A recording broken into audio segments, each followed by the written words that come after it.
अस्सलामुअलैकुम। ધોરણ 12 વિષય નામાના મૂળતત્વ ભાગ 2 પ્રકરણ 2 ડિબેન્ચરના હિસાબો। વિદ્યાર્થીની મિત્રો, હમણાં સુધી આપણે ડિબેન્ચર બહાર પાડવાની આમનોંધ વિશે અભ્યાસ કર્યો। આજે આપણે ડિબેન્ચર પરત કરતી વખતે કઈ રીતે આમનોંધ થશે તેનો પણ સાથે સાથે અભ્યાસ કરવાના છીએ। તો જોઈશું ડિબેન્ચર બહાર પાડવાની તથા તેને પરત કરતી વખતે કરવાની આમનોંધ। ડિબેન્ચર કઈ રીતે બહાર પાડી શકાય અને કઈ રીતે પરત કરી શકાય। તો ડિબેન્ચર મૂળ કિંમતે બહાર પાડી શકાય છે, વટાવથી બહાર પાડી શકાય છે અને પ્રીમિયમથી બહાર પાડી શકાય છે। તેને પરત કરવાની રીતમાં જોઈએ તો બે રીત છે, તેને મૂળ કિંમતે પરત કરવા અથવા તેને પ્રીમિયમથી પરત કરવા। એટલે બહાર પાડતી વખતે ત્રણ રીત આવી શકે, મૂળ કિંમતે, પ્રીમિયમથી અને વટાવથી, પરંતુ પરત કરતી વખતે બે જ રીત આવે, મૂળ કિંમતે અને પ્રીમિયમથી। વટાવે ડિબેન્ચર પરત કરવામાં આવતા નથી, બહાર પાડવામાં આવે છે પરંતુ પરત વટાવથી કરી શકાતા નથી। ડિબેન્ચર મૂળ કિંમતે પરત કરવાના હોય તો તેના વિશેના સંજોગો કયા કયા હોય, તેની પરિસ્થિતિ કઈ હોય, તો તેના હિસાબે બહાર પાડવાની અને પરત કરવાની આમનોંધ આપણે જોઈશું। તો પ્રથમ પરિસ્થિતિ દર્શાવી છે, ડિબેન્ચર મૂળ કિંમતે બહાર પાડવા અને મૂળ કિંમતે પરત કરવાના હોય। જ્યારે મૂળ કિંમતે બહાર પાડવાના હોય અને મૂળ કિંમતે પરત કરવાના હોય તો સીધી બે આમનોંધ, તમારી પહેલી અને બીજી આમનોંધ તમને હમણાં સુધી જે શીખી ગયા તે પ્રમાણે કરશું। જ્યારે ડિબેન્ચર અરજી અને મંજૂરીના નાણાં બેંકમાં આવશે ત્યારે નોંધ થશે બેંક ખાતે ઉધાર, તે ડિબેન્ચર અરજી અને મંજૂરી ખાતે। હવે ડિબેન્ચર અરજી અને મંજૂરીનું ખાતું બંધ કરીને ડિબેન્ચર ખાતે રકમ લઈ જવી પડે તો ખાતું બંધ કરવા માટે બીજી આમનોંધ થશે ડિબેન્ચર અરજી અને મંજૂરી ખાતે ઉધાર, તે ડિબેન્ચર ખાતે। આ આમનોંધ ક્યારે કરવાની છે? તો ડિબેન્ચર બહાર પાડતી વખતે આ આમનોંધ થશે। પરંતુ જ્યારે ડિબેન્ચરની મુદત પૂરી થાય, એનો સમયગાળો પૂરો થાય, ધારો કે 5 વર્ષ પછી ડિબેન્ચર પરત કરવાના થાય, તે સમયે ડિબેન્ચર કંપનીને પાછા મળશે અને ડિબેન્ચરે હોલ્ડરને કંપનીએ રકમ પરત કરવાની રહેશે। તો જ્યારે સમયગાળો પૂરો થાય, મુદત પૂરી થાય ત્યારે કઈ આમનોંધ થશે? તે સમયે ડિબેન્ચર કંપનીને પરત મળશે એટલે આવે તે ઉધાર, એ હિસાબે ડિબેન્ચર ખાતે ઉધાર થશે અને તે રકમ, ડિબેન્ચરની રકમ ડિબેન્ચર હોલ્ડર ખાતે લઈ જવાશે। ડિબેન્ચર હોલ્ડર લેણદાર કહેવાશે, એટલે લેણદારનું ખાતું જમા થાય છે તે મુજબ તે ડિબેન્ચર હોલ્ડર ખાતે જમા કરીશું। એટલે પરત કરતી વખતે ડિબેન્ચર ખાતે ઉધાર, તે ડિબેન્ચર હોલ્ડર ખાતે, અને જ્યારે ડિબેન્ચર હોલ્ડરને રકમની ચૂકવણી થશે તે સમયે આમનોંધ થશે ડિબેન્ચર હોલ્ડર ખાતે ઉધાર, તે બેંક ખાતે। આ થયું મૂળ કિંમતે ડિબેન્ચર બહાર પાડવા અને મૂળ કિંમતે પરત કરવાના। હવે ડિબેન્ચરને વટાવથી અને પ્રીમિયમથી પણ બહાર પાડી શકાય છે અને મૂળ કિંમતથી પરત કરવાના હોય, એટલે ત્રણેય પરિસ્થિતિ આપણે જોઈશું। ડિબેન્ચર મૂળ કિંમતે બહાર પાડી મૂળ કિંમતે પરત કરવા, ડિબેન્ચર પ્રીમિયમથી બહાર પાડી મૂળ કિંમતે પરત કરવા અને ડિબેન્ચર વટાવથી બહાર પાડી મૂળ કિંમતે પરત કરવા। આ ત્રણેય પરિસ્થિતિમાં મૂળ કિંમતે બહાર પાડી મૂળ કિંમતે પરત કરવા, તો મૂળ કિંમતે જ પરત કરવાના છે। ત્યારબાદ ડિબેન્ચર પ્રીમિયમથી બહાર પાડી મૂળ કિંમતે પરત કરવાના, અહીંયા પણ મૂળ કિંમતથી જ પરત કરવાનું છે। અને ત્રીજામાં ડિબેન્ચર વટાવથી બહાર પાડવાના, પરંતુ પરત તો મૂળ કિંમતથી જ કરવાના છે। એટલે ત્રણેય પરિસ્થિતિમાં મૂળ કિંમતે પરત કરવાના હોવાથી તમે ત્રીજી અને ચોથી આમનોંધ જોઈ શકો છો, તે સેમ જ રહેશે। અહીંયા પણ જ્યારે મૂળ કિંમતે બહાર પાડી મૂળ કિંમતે પરત કરવાના છે તો તેમાં ત્રીજી અને ચોથી આમનોંધ ડિબેન્ચર ખાતે ઉધાર, તે ડિબેન્ચર હોલ્ડર ખાતે, અને ડિબેન્ચર હોલ્ડર ખાતે ઉધાર, તે બેંક ખાતે। તે જ રીતે તેને પ્રીમિયમથી બહાર પાડીએ કે વટાવથી બહાર પાડીએ, ત્રીજી અને ચોથી આમનોંધ એક સરખી જ રહેશે। તે જ રીતે પ્રથમ આમનોંધ પણ સેમ જ રહેશે, કારણ કે પ્રીમિયમથી નાણાં મળ્યા હોય કે વટાવથી મળ્યા હોય, પ્રથમ આમનોંધમાં તો બેંક ખાતે ઉધાર અને જમા થશે તે ડિબેન્ચર અરજી અને મંજૂરી ખાતે। એટલે પ્રથમ આમનોંધ, ત્રીજી આમનોંધ અને ચોથી આમનોંધ ત્રણેય પરિસ્થિતિમાં સેમ રહેશે, કારણ કે આ ડિબેન્ચર મૂળ કિંમતે પરત કરવાના છે। અને હવે એની અંદર જો મૂળ કિંમતે બહાર પાડ્યા હોય તો સરખી આમનોંધ આપણે જોઈએ જ છે કે ડિબેન્ચર અરજી અને મંજૂરી ખાતે ઉધાર, તે ડિબેન્ચર ખાતે બીજી આમનોંધ, પરંતુ અહીંયા પ્રીમિયમથી બહાર પાડીએ તો બીજી આમ નોંધમાં ફેર પડશે ડિબેન્ચર અરજી અને મંજૂરી ખાતે ઉધાર તે ડિબેન્ચર ખાતે તે જામીનગીરી પ્રીમિયમ અનામત ખાતે ડિબેન્ચર ખાતે ડિબેન્ચરની દાર્શનિક કિંમત લેવાય છે અને વધારાની જે રકમ કંપનીને મળી છે તેને જામીનગીરી પ્રીમિયમ અનામત ખાતે લઈ જવામાં આવશે. એ જ રીતે જો વટાવથી બહાર પાડ્યા હોય તો બીજી આમ નોંધ થઈ જશે ડિબેન્ચર અરજી અને મંજૂરી ખાતે ઉધાર ડિબેન્ચર વટાવ ખાતે ઉધાર, કારણ કે વટાવ તે નુકસાન છે એટલે નુકસાનનું ખાતું ઉધાર થશે. તો ડિબેન્ચર વટાવ ખાતે ઉધાર તે ડિબેન્ચર ખાતે. બંનેમાં શું ફેર છે? તો પ્રીમિયમથી બહાર પાડવામાં આવે તો કંપનીને દાર્શનિક કિંમત કરતાં વધારાની રકમ મળે છે, જે લાભ થાય છે તેને જામીનગીરી પ્રીમિયમ અનામત ખાતે લાભ છે એટલે જમા કરીએ છીએ. પરંતુ વટાવથી બહાર પાડીએ છીએ ત્યારે તેટલી રકમ કંપનીને ઓછી મળે છે. જે ઓછી રકમ મળે છે તે નુકસાન કહેવાય, તો તેને ડિબેન્ચર વટાવ ખાતે ઉધાર કરવામાં આવશે. બાકી પરત કરતી વખતે મૂળ કિંમતે જ પરત કરવાના છે એટલે આમ નોંધ થશે ડિબેન્ચર ખાતે ઉધાર તે ડિબેન્ચર હોલ્ડર ખાતે, અને તેને ચૂકવણી કરતી વખતે નોંધ થશે ડિબેન્ચર હોલ્ડર ખાતે ઉધાર તે બેંક ખાતે. આપણે આ પરિસ્થિતિમાં ડિબેન્ચર મૂળ કિંમતે બહાર પાડવાના હોય, વટાવે બહાર પાડવાના હોય કે પ્રીમિયમથી, પરંતુ પરત તો મૂળ કિંમતે જ કરવાના છે. તેની આમ નોંધનો નમૂનો જોયો. હવે આગળ આપણે જોઈશું ડિબેન્ચર મૂળ કિંમત કે પ્રીમિયમથી કે વટાવથી બહાર પાડ્યા હોય અને ડિબેન્ચર પ્રીમિયમથી પરત કરવાના હોય. એટલે બહાર પાડતી વખતે તો સિચ્યુએશન જે આગળ હતી તે જ રીતે રહેશે, પરંતુ તેને પ્રીમિયમથી પરત કરવાના છે એટલે ડિબેન્ચર હોલ્ડરને ચૂકવણી કરતી વખતે વધારાની રકમ ચૂકવવાની રહેશે. હવે જે વધારાની રકમ ચૂકવવાની છે તે કંપની માટે મૂડી નુકસાન કહેવાશે, મૂડી ખોટ કહેવાશે, કારણ કે આ પ્રીમિયમની રકમ ડિબેન્ચરની દાર્શનિક કિંમત કરતાં વધારાની કિંમત કહેવાશે, જે ડિબેન્ચર હોલ્ડરને કંપનીએ ચૂકવવાની રહેશે. આ વખતે ડિબેન્ચર પરત પ્રીમિયમ ખાતું જમા થશે. ડિબેન્ચર પરત પ્રીમિયમ ખાતું બીજી આમ નોંધમાં જમા થશે અને તેની સામે ઉધાર ખાતું કયું થશે? તો ડિબેન્ચર બહાર પાડતા થયેલ નુકસાનનું ખાતું, કારણ કે ડિબેન્ચર પરત પ્રીમિયમ કંપની માટે મૂડી ખોટ છે. એટલે ડિબેન્ચર બહાર પાડીએ છીએ તેથી જ આ ખોટ વેઠવી પડે છે. તેની માટે અલગ ખાતું ઊભું કરવું પડશે, ડિબેન્ચર બહાર પાડતા થયેલ નુકસાન ખાતું, જેનો ઉધાર કરવામાં આવશે અને બીજી જ આમ નોંધમાં પરત પ્રીમિયમ દર્શાવવામાં આવશે. તેની સાથે સાથે ડિબેન્ચર બહાર પાડતા થયેલ નુકસાન દર્શાવાશે.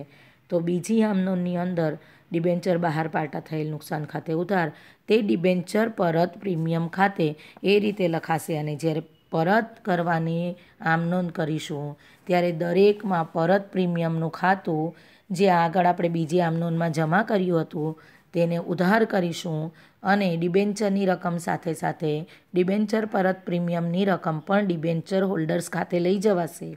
ત્યારબાદ ડિબેન્ચર હોલ્ડરને ચૂકવણી કરવામાં આવશે. તો તેની આમ નોંધના નમૂના જોઈ લઈએ. જ્યારે ડિબેન્ચર મૂળ કિંમતથી બહાર પાડ્યા હોય અને પ્રીમિયમથી પરત કરવાના હોય ત્યારે તો ડિબેન્ચર બહાર પાડતી વખતે શું નોંધ થશે? પ્રથમ આમ નોંધ તો સેમ જ રહેશે. બેંક ખાતે ઉધાર તે ડિબેન્ચર અરજી અને મંજૂરી ખાતે, કારણ કે મૂળ કિંમતથી ડિબેન્ચર બહાર પાડ્યા છે, પરંતુ પ્રીમિયમથી પરત કરવાના હોય એટલે બીજી આમ નોંધની અંદર પરત પ્રીમિયમનું નુકસાન દર્શાવવું પડે. તો હવે બીજી આમ નોંધ થઈ જશે ડિબેન્ચર અરજી અને મંજૂરી ખાતે ઉધાર ડિબેન્ચર બહાર પાડતા થયેલ નુકસાન ખાતે ઉધાર તે ડિબેન્ચર ખાતે તે ડિબેન્ચર પરત પ્રીમિયમ ખાતે. અહીંયા આપણે જોઈએ તો ડિબેન્ચર અરજી અને મંજૂરી ખાતે ઉધાર તે ડિબેન્ચર ખાતે આ મૂળ કિંમતે પરત કરવાની હોય તો ફક્ત આટલી જ આમ નોંધ થાય, પરંતુ અહીંયા પ્રીમિયમથી પરત કરવાના છે એટલે બે ખાતા વધારે આવશે. એક ઉધાર બાજુ આવશે ડિબેન્ચર બહાર પાડતા થયેલ નુકસાન ખાતે ઉધાર તે ડિબેન્ચર પરત પ્રીમિયમ ખાતે. અહીંયા ડિબેન્ચર અરજી અને મંજૂરી ખાતે ઉધાર જે રકમ થઈ હશે તે ડિબેન્ચર ખાતે જમા થશે અને ડિબેન્ચર બહાર પાડતા નુકસાન ખાતે જે રકમ ઉધાર થઈ હશે તે પરત પ્રીમિયમ ખાતે જમા થશે. આ બે બાબતો તમારે ધ્યાનમાં લેવાની છે કે અરજી અને મંજૂરી ખાતે જે રકમ હોય એટલે કે મૂળ કિંમત તે જ ડિબેન્ચર ખાતે જમા બતાવવાની છે અને ડિબેન્ચર બહાર પાડતા થયેલ નુકસાન ખાતે ઉધાર એટલે કે પરત કરતી વખતે થતી પ્રીમિયમની રકમ તેને જ ડિબેન્ચર પરત પ્રીમિયમ ખાતે જમા કરવાની છે. આગળ જોઈશું ડિબેન્ચર પરત કરતી વખતે કઈ નોંધ થશે. આગળ આપણે બે નોંધ જોઈ તે બહાર પાડતી વખતે કરવાની છે. ડિબેન્ચર પરત કરવાનો સમય આવે એટલે કે મુદ્દત પૂરી થાય ત્યારે નોંધ થશે ડિબેન્ચર ખાતે ઉધાર. જે ડિબેન્ચરની રકમ આપણે અહીંયા ડિબેન્ચર ખાતે જમા કરી હતી તે રકમ આપણે અહીં ઉધાર કરીશું. અને એ જ રીતે જે પ્રીમિયમની રકમ અહીંયા આપણે જમા કરી હતી તે રકમ આપણે અહીં ઉધાર કરીશું. એટલે ડિબેન્ચર ખાતે ઉધાર તે ડિબેન્ચર પરત પ્રીમિયમ ખાતે, અને ડિબેન્ચરની દાર્શનિક કિંમત એટલે કે મૂળ કિંમત અને પરત પ્રીમિયમ બંનેના ખાતા ઉધાર થશે. તે કુલ રકમને આપણે લઈ જઈશું ડિબેન્ચર હોલ્ડર ખાતે. એટલે હવે ડિબેન્ચરની દાર્શનિક કિંમત અને પ્રીમિયમની રકમ બંનેનું ટોટલ ડિબેન્ચર હોલ્ડર્સ ખાતે દર્શાવવામાં આવશે અને ડિબેન્ચર ખાતું અને ડિબેન્ચર પરત પ્રીમિયમનું ખાતું બંધ થઈ જશે. એટલે જેટલી રકમ ડિબેન્ચર હોલ્ડર્સને ચૂકવવાની થાય છે તે કુલ ચૂકવવાપાત્ર રકમ ડિબેન્ચર હોલ્ડર્સ ખાતે જમા થશે. જ્યારે ડિબેન્ચર હોલ્ડર્સને ચૂકવણી કરવામાં આવશે ત્યારે આમ નોંધ આગળ આપણે જ્યારે મૂળ કિંમત તે પરત કરવામાં જોઈ હતી તે મુજબ જ ડિબેન્ચર હોલ્ડર્સ ખાતે ઉધાર તે બેંક ખાતે એવી આમ નોંધ થશે. ટૂંકમાં જોઈએ તો મૂળ કિંમતે જો બહાર પાડીએ તો જે એમાં પ્રથમ આમ નોંધ જે રીતે થાય છે, ત્રીજી આમ નોંધ પ્રથમ આમ નોંધ અને ચોથી આમ નોંધ જે રીતે થાય છે તે જ રીતે પ્રીમિયમે બહાર પાડતી વખતે અને પરત કરતી વખતે જે આમ નોંધ કરવાની છે તે મુજબ જ થશે. પરંતુ બીજી આમ નોંધ અને ત્રીજી આમ નોંધમાં તફાવત આવી જશે. આ થયું ડિબેન્ચર મૂળ કિંમતથી બહાર પાડવા અને પ્રીમિયમથી પરત કરવા. હવે બીજી પરિસ્થિતિ જોઈ લઈએ. ડિબેન્ચર હોલ્ડરને કઈ રીતે ચૂકવણી કરવાની છે તેની આમ નોંધ તો છે. ડિબેન્ચર હોલ્ડર્સ ખાતે ઉધાર તે બેંક ખાતે એ તો સેમ જ રહેશે. બીજી પરિસ્થિતિ આપણે જોઈએ તો બીજી પરિસ્થિતિ છે જ્યારે ડિબેન્ચર પ્રીમિયમથી બહાર પાડ્યા હોય અને પ્રીમિયમથી જ પરત કરવાના હોય. પ્રથમ આમ નોંધ તો સેમ જ રહેશે. બેંક ખાતે ઉધાર તે ડિબેન્ચર અરજી અને મંજૂરી ખાતે બહાર પાડતી વખતે પ્રથમ આમ નોંધ સેમ રહેશે. બીજી આમ નોંધમાં શું તફાવત આવશે તો અહીંયા બીજી આમ નોંધમાં ડિબેન્ચર અરજી અને મંજૂરી ખાતે ઉધાર થશે. આ રકમ કઈ છે? જે અરજી વખતે રકમ મળી છે તે. એ રકમનું વર્ગીકરણ કરીએ તો તે ડિબેન્ચર ખાતે અને જામીનગીરી પ્રીમિયમ અનામત ખાતે રકમની વહેંચણી થશે. કારણ કે ડિબેન્ચર અરજી અને મંજૂરી વખતે કેટલી રકમ મળી છે તો કે મૂળ કિંમત અને પ્રીમિયમ બંનેનું ટોટલ થઈને રકમ બેંકમાં આવી છે અને તેને આપણે ડિબેન્ચર અરજી અને મંજૂરી ખાતે દર્શાવ્યું છે. જેમાં મૂળ કિંમત જે છે તે ડિબેન્ચર ખાતે દર્શાવાશે, મૂળ કિંમત ડિબેન્ચર ખાતે દર્શાવાશે અને પ્રીમિયમની રકમ જામીનગીરી પ્રીમિયમ અનામત ખાતે દર્શાવાશે. આ બહાર પાડતી વખતે પ્રીમિયમ જે મળેલ છે તેની રકમ છે અને પ્રીમિયમથી પરત કરવાનું છે એટલે એમાં તો સેમ જ આમ નોંધ રહેશે. ડિબેન્ચર બહાર પાડતા થયેલ નુકસાન ખાતે ઉધાર તે ડિબેન્ચર પરત પ્રીમિયમ ખાતે. એટલે જે રીતે તમે જામીનગીરી પ્રીમિયમ મળે છે ત્યારની આમ નોંધ જે કરતા હતા તે મુજબ જ ડિબેન્ચર અરજી અને મંજૂરી ખાતે ઉધાર તે ડિબેન્ચર ખાતે તે જામીનગીરી પ્રીમિયમ અનામતે નોંધ કરવાની છે. પરંતુ ડિબેન્ચર બહાર પાડતા નુકસાન જે થાય છે પરત પ્રીમિયમનું નુકસાન તેને ડિબેન્ચર બહાર પાડતા થયેલ નુકસાન ખાતે ઉધાર તે ડિબેન્ચર પરત પ્રીમિયમ ખાતે લઈ જવાનું છે. આગળ જોઈશું ડિબેન્ચર પરત કરતી વખતે અને ડિબેન્ચર હોલ્ડર્સને ચૂકવણી કરતી વખતે થતી આમ નોંધ કયા મુજબ કરવાની છે તો તે આપણે અહીંયા જે જોઈ આમ નોંધ તે મુજબ જ કરવાની છે. તે આમ નોંધ થશે ડિબેન્ચર ખાતે ઉધાર ડિબેન્ચર પરત પ્રીમિયમ ખાતે ઉધાર તે ડિબેન્ચર હોલ્ડર્સ ખાતે. અને ત્રીજી આમ નોંધ પછી જ્યારે ડિબેન્ચર હોલ્ડર્સને નાણાંની ચૂકવણી કરવાની રહેશે ત્યારે ડિબેન્ચર હોલ્ડર્સ ખાતે ઉધાર તે બેંક ખાતે. મતલબ જ્યારે ડિબેન્ચર પ્રીમિયમથી બહાર પાડવાની હોય ત્યારે આ બે આમ નોંધ થશે અને પરત કરવાનું હોય ત્યારે સેમ જ રહેશે કારણ કે અહીંયા પરત પ્રીમિયમથી ડિબેન્ચર પરત કરવામાં આવે છે. આગળ જોઈશું જ્યારે ડિબેન્ચર વટાવથી બહાર પાડ્યા હોય અને પ્રીમિયમથી પરત કરવાના હોય તો વટાવથી બહાર પાડેલ જે ડિબેન્ચર છે તેની પ્રથમ આમ નોંધ તો સેમ જ રહેશે.